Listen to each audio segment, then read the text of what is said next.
is wildly different to the family experience that we're having. Let's normalize stuff for a neurodiverse household. Hey guys, welcome to my channel, I guess. I had big plans of starting fresh today. I had my plan of videos that I wanted to record and things that I wanted to talk about, and things didn't go to plan, which I guess is life, and particularly life as a neurodiverse household. We've got 3 kids, we homeschool, and each of our 3 kids have their own different neurodivergent stuff going on. And it just made me think most of what I see online are mothers of neurotypical households, or just very typical situations. And the things that they talk about often don't apply to families like us, advice on sleep or on food or on how to do things. And I often think to myself, man, this doesn't represent me. This is wildly different to the family experience that we're having. And wouldn't it be amazing to see a family like ours? And there probably are some out there on Instagram or whatever. Maybe I'm just looking in the wrong place. But I did think this morning as everything went pear-shaped and my work day very quickly diminished before my eyes. Maybe that's what I'd talk about today. Just had to go and put the aircon on. I had anticipated having the house to myself this morning. My husband has taken 2 of the 3 kids to the library, but one wanted to remain. And so I'm in the bedroom. He's having some screen time. I'm in the bedroom, it's sweltering hot, so the aircon's on.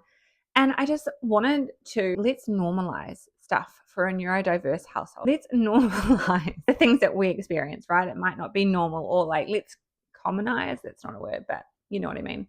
Things that are common to us but aren't common to the majority of households. Okay, so I've got 6 things off the top of my head. Number 1, disrupted plans. Oh my gosh. And I know that the mainstream advice would be that kids just have to get on with it, right? They have to just learn to go with the flow and deal with it and all that sort of stuff. But disrupted plans as a parent to neurodiverse children is a given, I think. Having disrupted expectations for what life would look like, what our trajectory of life would look like. But even just down to the simple things like today, Tuesday is my work day. We run a couple of businesses from home. Tuesday is my day to create content and do the emails and work on and in the business. But when one child isn't up to going out, am I going to push him and make him do it? No, I'm not, because it's not worth it. It's not worth the nervous system dysregulation. So it's just about having to do things in a different way, which I'm sure you would understand if you are a mother to children at home who have differing needs. The second thing off the top of my head is weird sleeping arrangements, right? It is definitely musical beds in our family at the moment. But I have slept in my daughter's room since she was diagnosed at 23 months old, and I'm out of her bed now, which is amazing. I have a mattress on the floor, but I'm not yet in my master bedroom. This is more just a space for myself when I need some time out, self-imposed time out. But yeah, sleeping arrangements. Sleep is such a thing in our family, especially for one of our children. Childhood insomnia, some specialists have called it. I think it is just a combination of pathological demand avoidance, autism, and ADHD. But anyhow, sleep is something that we don't get often. We don't get much of, and so we will just do whatever we need to do to get the rest. And that has meant some weird sleeping arrangements. One day, I'm sure they will resolve. In my heart of hearts, I do think I'm not going to have a 20-year-old in my bed, So we're fine with it. I just want to normalize. If you're doing something differently, but it's working for you, that is absolutely fine. Okay, third thing to normalize as a family of diverse children is quirky food rhythms, like rhythms around food, the way that you feed your kids, the food that you feed your kids. I have held so much shame around this for a long time because my background is wellness and I know the importance of nutrient-dense foods. But my kids have sensory needs, and have safe foods. One of my children in particular has a very small amount of safe foods, and we've actually had some holidays recently where he just has refused to eat. And I've read so much literature before and seen experts say, you want to remove things out of your kids' diet, just stick with it. They're not going to starve themselves. Actually, neurodiverse kids will. they will just continue to not eat. Doing things differently, letting them eat where it suits them or in front of the TV, or not having set meal times, or doing multiple kinds of meals, right? Like having dessert foods with your dinner, whatever it is that you're doing to make it work, it's fine. It might not be common to everybody else, but that doesn't mean it's wrong. I do really believe a fed child is best, right? Fed is best. We're going to take that from the breastfeeding scene, formula scene, and move it to neurodivergent food scene. Fed is best. For us at the moment, it is eating in front of the TV, or if they're busy doing something like a project, it's just putting food down and walking away. We don't really sit around the table as family. We don't all eat the same meal. I make sure that each kid has something off their safe list that they're happy to eat, and me and my husband eat separately, and that's fine for us at the moment. To be honest, I never envisioned having family meals around the table. I know some people love them. I grew up hating them. My food needs were always different to the family, and I'd be hungry a lot earlier. So I didn't want to wait till like 7 o'clock at night to have dinner around the table.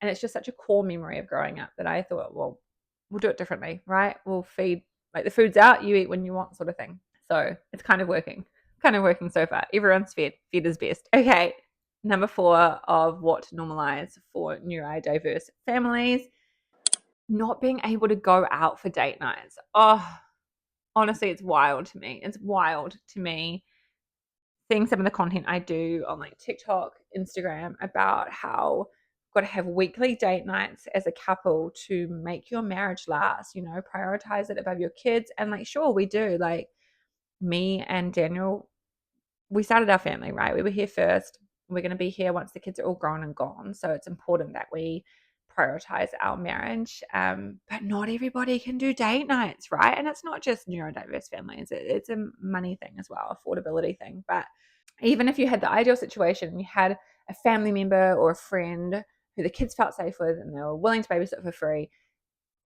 date nights are not always a thing that we can achieve, especially when you've got the wacky sleep things going on, especially when you've got anxiety in the house, or you have got a lot of sleep supports needed for the children. My husband and I don't think we have had a date night, gosh, 4 years. I think 4 years ago, my mum had our eldest. She would have been 4 years old at that point, had her overnight. That was fine. And then the 2 youngest, my 2 boys, one was a baby in a cot, sleeping through, unicorn babies. We're like, easy peasy. Put him down to bed, he will stay asleep. And then our middle boy, toddler, he slept pretty good. He really did sleep pretty good. And so we got our old nanny to come through. We were like, the kids are familiar with her. This is great. We're going to go out for dinner with our friends. We put both the boys to bed, and the nanny came, and she was sitting upstairs, like just in the lounge, ready to go. We went out, had a great dinner with our friends, and hadn't heard anything from the nanny. So we were like, cool. Let's go through the McDonald's drive-through on the way home to get a McFlurry, of course. Huge queue at McDonald's, but we park in it, and we're then wedged in the queue. We get a text. The boys are awake, freaking out. Like, how far away are you? Anyway, we couldn't get out of this queue for ages. Finally get in. The nanny's like red in the face, jumpers off. She's trying to like jiggle the baby back to sleep. Our toddler's there screaming. That was the last time we did a date night. So obviously alone time, parent time is important. We homeschool our kids, so we don't get a lot of that. But we have just switched to date days. My mum is available. We are very fortunate that we have some family support, and so she will have the kids for a couple of hours, and we will go for a walk on the beach, go get ice cream, go have a coffee, whatever it is. Date nights don't exist. That's fine. We do still try to prioritize our marriage, and hopefully if you're in a similar situation, you are too. But it's just about, I think, getting creative with the solution. Home date nights, whatever, if the kids do sleep, things like that. Number 4, I think, is this need to understand and to know the really, really fine balance between what's going to stress out the nervous system and what's going to accommodate it. Neurodiversity is diverse, right? And so our kids all have these different needs, individual needs. And yes, we're living in a society of neurotypical people with neurotypical expectations, and they're going to go on to get jobs and blah, blah, blah. Like, I get that. But for now, as parents, having to make these decisions on almost a minute by minute basis, I think, is something that a lot of families don't understand or aren't able to relate to, about what is going to have that effect on our kids' nervous system that probably won't come out until later, until we get home or until bedtime. And I find that is something that's just such another layer of the mental load that mums carry. And it's something that not everybody can relate to. Can't be as carefree, I don't think, when you've got neurodiverse children in the house. There's a lot of thought that goes into motherhood anyway, but with these kids particularly, it's that unusual thought: clothing, sensory needs, toileting, anxiety, having to be able to inform your child because they need to know what's happening, but then not too much because then they're going to stress out about it. Those little things. And it's constantly evolving, as motherhood and children always are, but sensory needs will change from one moment to the next. Fifth one is not celebrating occasions like others. I find this one really difficult to get my head around and to experience as a human, especially with a child that has pathological demand avoidance. So anytime there is a situation that disrupts the equality that she's feeling or the autonomy that she's feeling, it's a shit show. And special occasions are one of these because there's that big build up and it's around somebody else, right? So that instantly puts that person up above the child with PDA. Birthdays, Mother's Day, Father's Day, Valentine's Day, any of those become this stressful thing, especially for the child with PDA. It becomes this day that is instantly going to throw them out of nervous system regulation and put them on edge. And when they're on edge, then they're going to respond from their survival brain, which often doesn't come out in a nice way. I find that really hard because I just want to love on everybody in my family. I want to be able to wrap presents up and make a cake and make decorations. And we still do to some extent, but largely we try to keep everything very low key. Largely my birthday, my husband's birthday, Mother's Day, Father's Day is a non-event. Like, it's a cup of tea, slice of cake, let's pretend it's just another day. And like, we're adults, that's fine. But inside your heart, to some point, you're like, oh, I wish it could just be like a cruisy day, or I wish we didn't have to think about this layer of stuff, or I wish my child could just relax into it and enjoy the celebration, but they can't. Celebrations is a tricky one. Christmas, oh my gosh. I actually read something this year about Santa making a surprise visit and doing like a bunch of families before Christmas Day because it takes away the anxiety, it takes away the bad night of sleep, it takes all that stuff away because it just happened. And I thought we might actually try that this year. Obviously not tell the children, but maybe on the 23rd or Christmas, they wake up on Christmas Eve and Santa's already been. And then it just removes all that added pressure, maybe. I don't know, it's a bit out there, but may as well try things. I think I've just realized I've counted those entirely wrong. I think I did 6 things. I don't know. But anyhow, if you're still here, thanks for listening. As more of these come up, I might make more videos. But if you are a neurodiverse mum or have a neurodiverse household, I would love to connect because I just think there needs to be more positive representation out there of our lives and everything that we can achieve and all the happiness that we can have, because it can be very easy to get bogged down in the challenges that come with neurodiversity.